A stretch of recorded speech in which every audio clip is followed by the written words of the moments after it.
Ukraine enters into any peace negotiations with Russia with the understanding that Russia will eventually break it and invade again. That was the topic of our last video. Now we're going to talk about the ways in which that can be prevented and why Ukraine needs substantial guarantees baked into any kind of agreement. This comes in two forms. One, the Ukrainian military must be strong enough to fight against Russia on its own and hopefully provide a deterrent. Two, a series of international agreements and assurances that Russia can believe will actually come into play in case of an invasion, preferably membership in the North Atlantic Treaty Organization, NATO, which is why two of Russia's biggest demands in this war have been the demilitarization of Ukraine and the exclusion of Ukraine from any alliances or other concrete assurances. Therefore, Ukraine cannot defend itself and cannot be defended by anyone else, therefore allowing Russia to invade again in the future with greater ease than it had in 2022. And to understand this, we have to go back to 2014.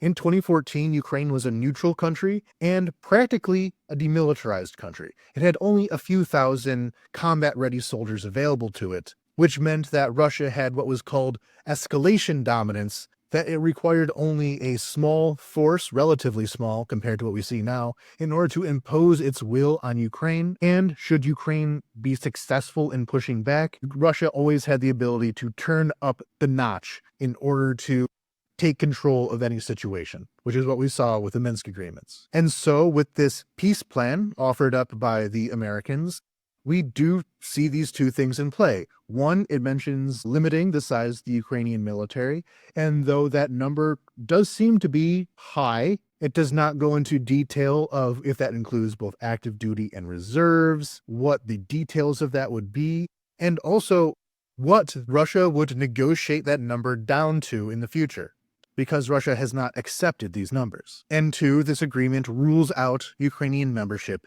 in NATO. So these are two more concerns that Ukraine has within the peace negotiation process. The ability to guarantee that there will not be another war, and what guarantees exist and if they're strong enough to prevent further bloodshed. In the next video, we'll be covering the territorial aspects of the American-backed peace process and how they would leave many to a terrible fate. To support New Voice of Ukraine and provide your input on these explainers on the peace process, go to patreon.com/NVUA. And until our next video, Slava Ukraini!